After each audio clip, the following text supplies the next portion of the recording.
I'm State Representative Lynda Schlegel Culver, and you're watching a segment of Legislative Report.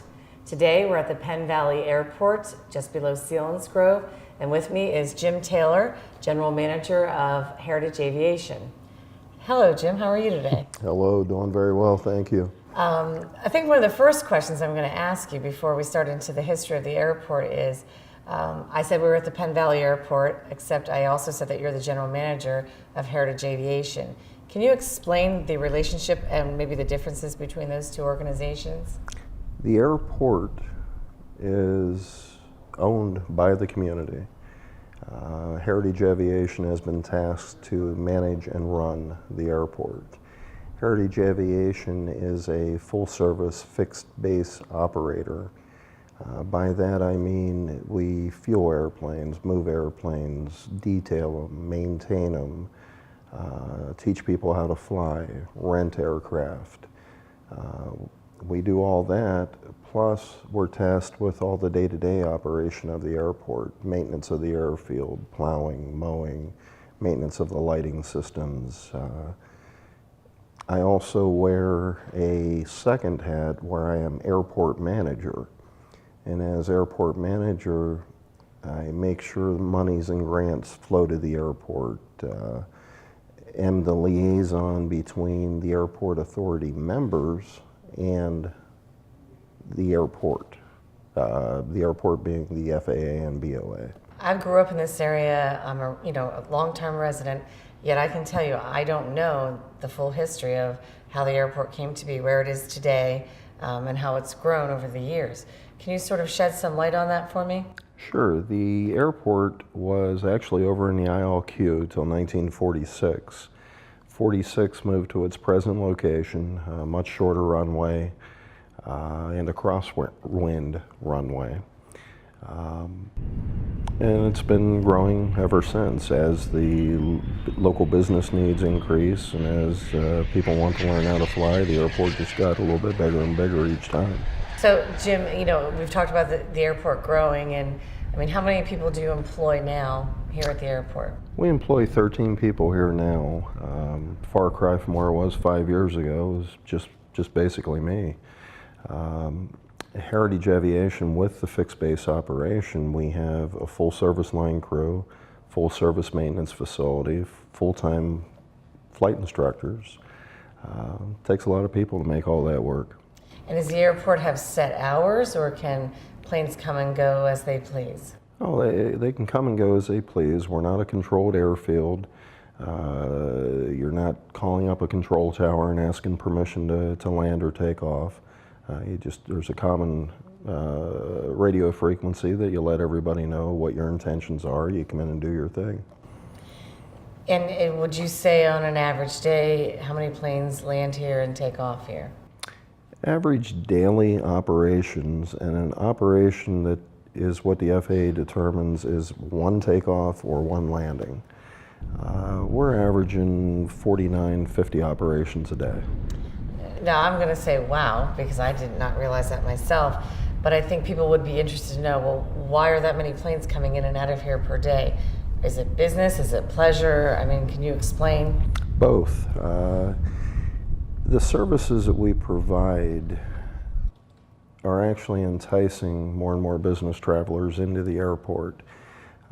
In years past, people would bypass the Selinsgrove Airport and go either to Harrisburg or up to Williamsport if they had business right here in Selinsgrove and Lewisburg.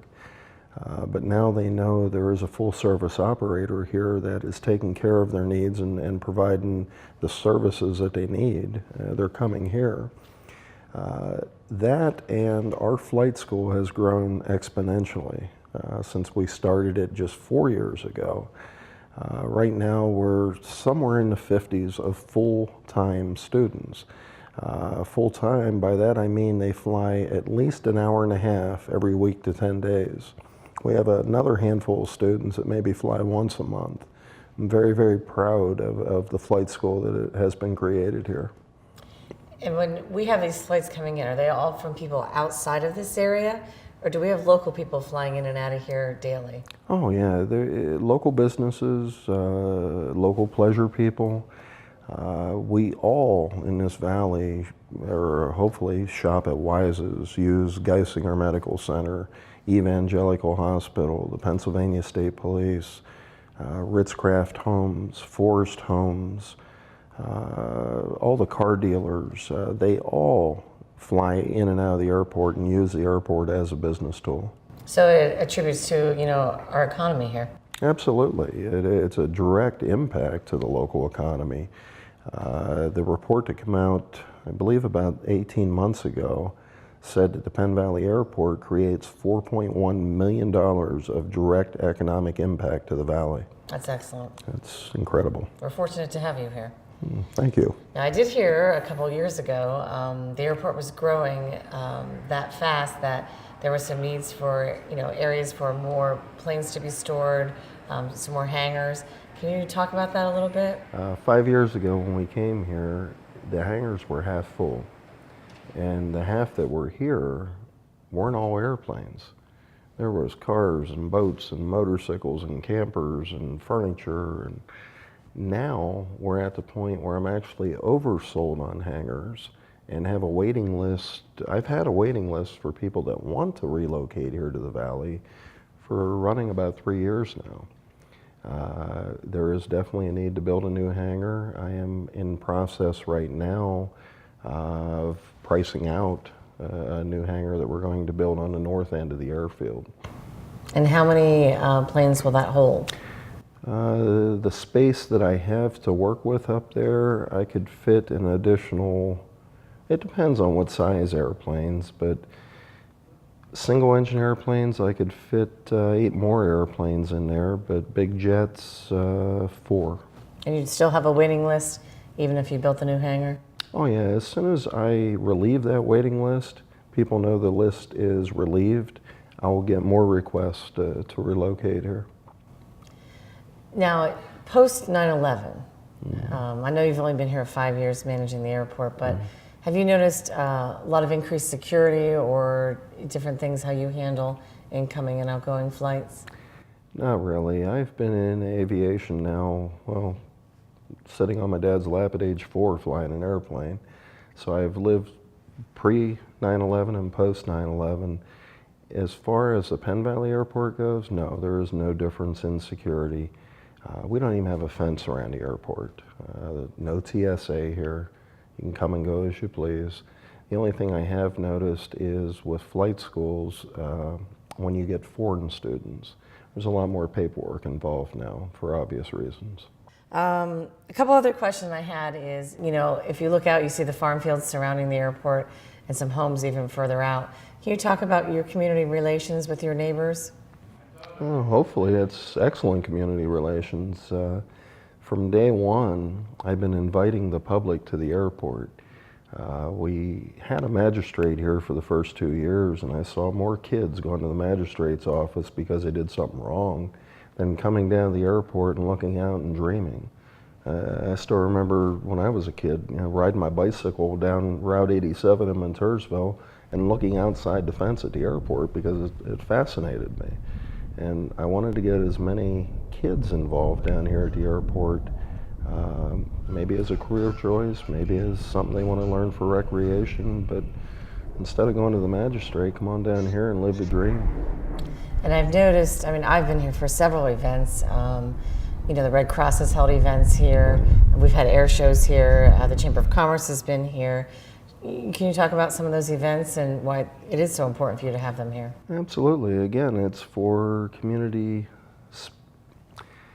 what's the word I'm looking for? Community involvement, to let everybody know, 1, there's an airport here. 2, it's not just a private boys flying club. 3, the economic impact that the airport makes. And 4, it's a neat place to bring the kids and have a picnic and watch airplanes take off and land. Recently, I know this group has been here when I've been here. The Civil Air Patrol meets here. Correct. Can you talk about that a little bit? Sure. Again, kids, getting kids to the airport and keeping them out of trouble. The Civil Air Patrol is for youth, I believe, 9 through teens, late teens. And they bring them down here. They have PT drills. They learn about aviation, learn about rescues. It's a neat organization, and we definitely support them here. They meet every Tuesday. Try to hold fundraising events for them. It's a neat group to have here. And I know, when we had our flooding a few years ago, they were very active with the community and helping out the elected officials, getting us through that. Oh, absolutely. They're part of the first response team. So I think the last question I have while we're here is, what are the future plans for the airport? I'm limited by land, how much larger we can make the airport. I continue to want to have my people shine, create, exceed customers' expectations that come into the airport. We've built this whole thing by offering world-class service. By that I mean we're giving the business flyers, the private flyers, service and a level of service greater than what they would have at a major metropolitan airport here in little old Selinsgrove. I want to continue to have shows here and events. We skipped this year for the air shows, but next year we have plans for one. Just a matter of raising the funds for it. I want to keep the public involved in here. After all, it's their tax dollars that maintain the airport, not for the day-to-day operations. That's where Heritage Aviation comes in. Okay. Thank you. I think I know that I've learned quite a bit here today, and I'm sure everybody out there watching has as well. Okay. Thank you. Thank you. We're here with Dave Hall. He is the Director of Operations and Head of the Flight School here at the Penn Valley Airport. Dave, you want to talk to us about how one might start taking flight lessons? Sure, thanks. I came here about 2.5 years ago. I came out of the Chamber of Commerce world, which was my second career after 30 years in the Air Force. So flying is in my blood. And what I try and do is bring that passion to the flight school. We started here 2 years ago with about 10 students, and now we've got over 50. We attract students from New York City, from Harrisburg, from Washington, D.C. I had a student come in last weekend, flew up for the day from Florida just to see if he wanted to fly with us. We had a gentleman a couple of months ago now, that came out here just for a week from Michigan to fly with us. So the flight school is very much a part of the airport operations. Anybody that wants to start here, all they have to do is call us. We offer an introductory lesson where they actually fly the airplane for about 30 minutes themselves. And then we lay out all the expected cost. You know as well as I do that most people, their first question is, how much does it cost? And we tell people to think in terms of $8,000 to $10,000, somewhere in there. It'll take, I've had some students do it in 2 months. I've had other folks that will do it in a year and a half. It all depends on the student, how often they can fly, how good they are. And it's like playing a piano. If you don't practice frequently, then it's a very perishable skill, and you're relearning next week what you should have learned last week. Do you take anybody who had flown in the past and sort of, brush them up on their skills? We do a lot of that. The FAA, for example, requires a pilot to have a refresher flight with an instructor every 2 years. So we do a lot of that. We have some people that come in and say, hey, I haven't flown in 10 years, I haven't flown in 15 years, I want to brush up, I want to get back into it. Absolutely happy to help with things like that. Some of the other things that we do that I think have been fun for us, right now we're in the midst of the fall foliage flights.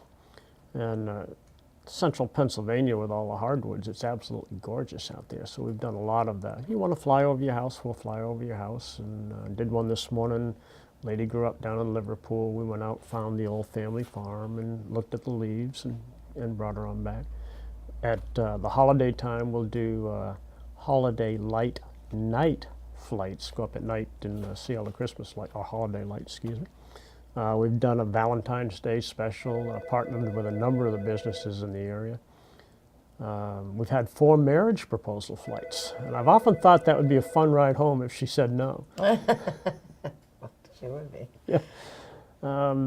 So we'll do most anything that the customer wants. And I think that's what also sets us apart. We're very focused on the customer. We talk about world-class service, and we mean that.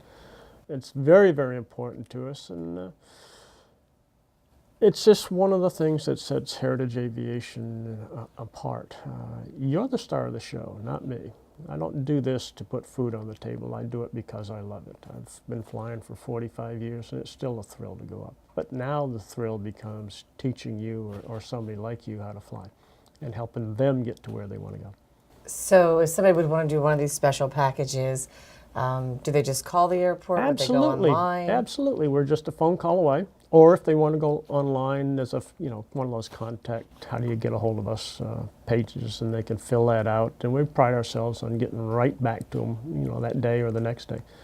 But the easiest thing to do is just give us a phone call, and anybody that answers can schedule a flight for them. I know you and I talked about earlier, if you're in flight school, some people take 2 months, some people take Sure. over a year. Depending on their schedule is what you focused on. Sure, and they have complete control of the schedule. It's an electronic scheduling system. They go online and say, hey, Dave's open next Tuesday at 10, I want to fly. The airplane's open. A couple of keystrokes, and I get a little email that says, Lynda, sign up next Tuesday at 10, and you don't have to ask permission. If I'm open on a schedule, that means I'm perfectly willing to fly. And once you have this license, say you don't own an airplane, can you rent them here? Absolutely. You can rent a lot of airplanes for what it costs you to own your own. And you rent the airplanes that you trained on right here. We've got three different types that they can rent easily. I suspect in the not terribly distant future we'll have another one online. Things are going well here, and it's going well because of support like yourself, Fred Keller. When we've ever had an issue, you guys have come running to help out, and that's deeply, deeply appreciated. But, Thank you. And we also look at the airport and the flight school as a business resource. We have a lot of students that will fly airplanes for business purposes, and they can get their start right here to do that. And if somebody would have saved their money or decided they wanted to own their own airplane, it's not something you park in your garage at home. No, you park it in our garage right here.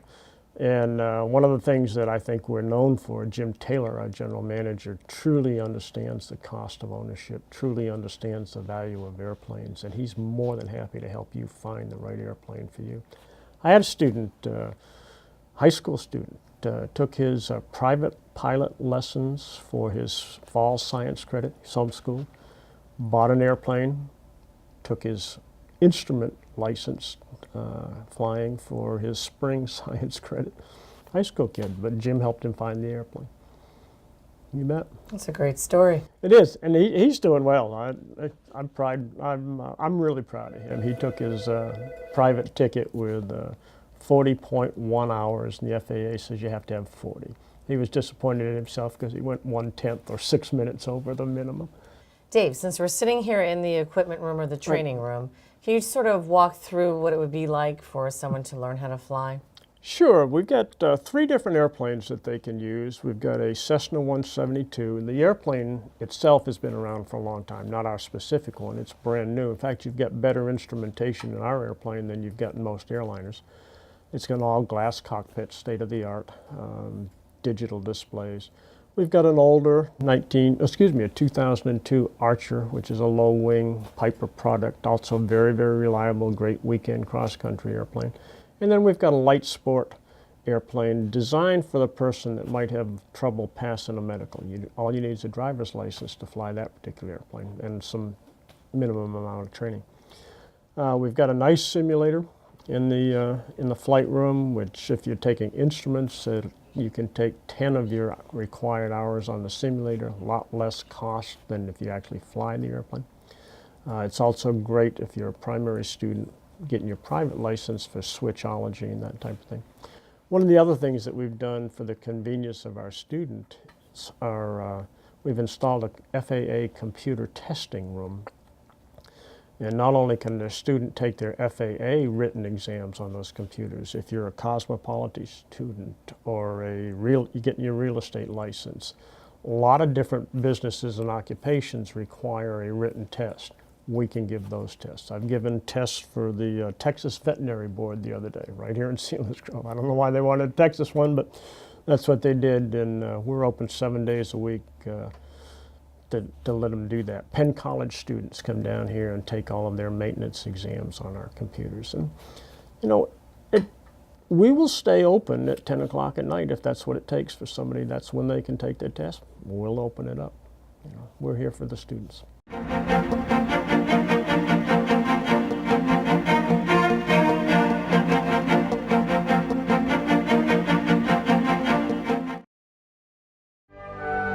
Did you know the Avenue of Flags presentation at Indiantown Gap National Cemetery has over 500 casket flags? Among the flags displayed are Commonwealth, territorial, and military flags. The flags are tied to 20-foot poles spaced 40 feet apart on both sides of the main drive of the cemetery. It takes about 2 hours to set up and take down all of the flags. Volunteers are encouraged to help with this task and must be at least 13 years of age. All of the flags are donated to the Avenue of Flags by families of the deceased. Now you know. I'm here with Glenn Beerley. He is the line service manager here at the Penn Valley Airport. Thank you for doing this for me today, Thank you for Glenn. having us. Can you please explain to me what a line service manager does? Line service manager covers incoming flights, fueling, and taxiing, parking the airplanes. We handle fueling of aircraft, defueling of aircraft, shipments of fuels, and catering needs, rental car needs. We can book hotel rooms if you give us advance notice. And also we can set up tours of the local valley attractions also. That's great. Now, if say I'm flying into this airport, what happens when I'm getting ready to land? Normally a pilot will call in about 5 or 10 miles out, request an airport advisory. So we pass on the information if there's any current flights in our flight pattern. We give them the wind and weather conditions here on the ground. And we also tell them where to taxi when they arrive here. And then once they get down here, We go out and meet them and see if they need any fuel or any assistance with Avis car rentals or hotel rooms or anything like that. And if they do, we'll satisfy their needs. And just out of pure curiosity, have you ever had anybody that's had to land here because of bad weather? We have, or an yeah, emergency icing landing? conditions or snow showers, pop-up thunderstorms, yes. And they just stay here until They stay the here. conditions pass? We can either book a room for them, or if it's during the summer, if it's a pop-up thunderstorm that's quickly going to pass, they're more than welcome to hang out here with us. And I don't want you to give any names, but I have heard over the years we've had quite a few celebrities land and take off from here. We've had, not mentioning any names, we've had several movie stars, a couple senators, and a race car driver from NASCAR. Okay. Hey, thank you very much. Thank you. We're here in the maintenance hangar, and I have Steve Holliday he's the director of maintenance. Steve, can you tell us a little bit about what it is you do here for Heritage Aviation? I run the maintenance shop. I've got 2 mechanics, technicians that work for me. We do inspections and general maintenance on mostly general aviation aircraft, but we also work on turbine engine aircraft, helicopters, and that type of stuff. Are you guys full-time here? Yes, we're full-time. We run pretty much 40 hours a week, but we're available on call and after hours also for emergencies. And planes need to be inspected how often? Depends on the usage. If it's a regular pilot-owned aircraft, it's got to be inspected once a year, but commercial aircraft have to be inspected every 100 hours. Okay. And you do planes just that only fly into this airport, or do you do planes for wherever who would bring it to you? Now, we do planes from outside of the area. Like last month, we had an aircraft that came in from Massachusetts to do an annual inspection. We've got a couple aircraft from further eastern PA here right now, and of course, most of the aircraft on the field do maintenance here. What do you find that you do most routinely when it comes to maintenance for people? Well, there's no such thing as routine with aircraft. It's good to know. Every aircraft seems to have its own unique problems, and so we just have to take the problem, we assess it, and then we resolve it using the aircraft maintenance manual procedures. And do you find you get called in a lot, No. separate from your regular hours? No, not often. Usually we'll end up running late. So if something comes in at like 3 and we close at 4, if it takes till 5 or 6, we just run late and get it finished.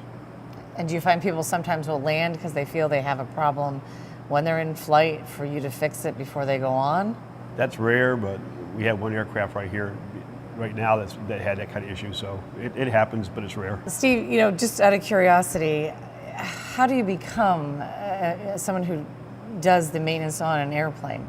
There's a couple different ways. I became a mechanic by going to aviation mechanic school. I went to Pittsburgh Institute of Technology, which is on the other side of the state. There's also Pennsylvania College of Technology? College of Technology up in Williamsport is also a school, and they have a school in North Philadelphia also that are local to this area. Also, you can actually do experience, like if you come out of the military and you're a mechanic in the military, depends on what kind of mechanic you are, a lot of times they'll give you permission to take the test. And how many hours does that take, or how long is the schooling? The school's anywhere from 18 months to 21 months long. And if you do it through the military, you have to have like 36 months of experience before you can take the test. And the FAA, the Federal Aviation Administration, authorizes the test. Okay. And you can administer it. Do you find you have trouble, finding people to fill these positions? Well, most of the mechanics out of school want to go to airlines. So, and usually if you want to go to airlines, you have to relocate to another area. So but my current mechanics are both local, so I'm lucky in that respect because local mechanics have a tendency to want to stay in the local area. And I'm just curious, most people probably don't know when they're choosing a career that they want to learn how to fix airplanes. What made you choose this career? Well, I've always been interested in airplanes since I was a little kid building models, and I just evolved to the point when I got out of the Army, I decided I wanted to be an aircraft mechanic. Okay, so you were also served in the military? Yes. Okay. Okay, well, I thank you for your time today. I feel actually more confident knowing that you're out there making sure our planes are safe to fly in the air, so I thank you for your time. All right, thank you. All right. This is State Representative Lynda Schlegel Culver reporting from Heritage Aviation and the Penn Valley Airport just outside of Selinsgrove. If you are interested in learning to fly, take a flight, propose to your loved one or any other thing you want to do, this airport can meet your needs. Feel free to call them. And if you have any legislative questions or any questions on this segment, please feel free to call my office. Thank you.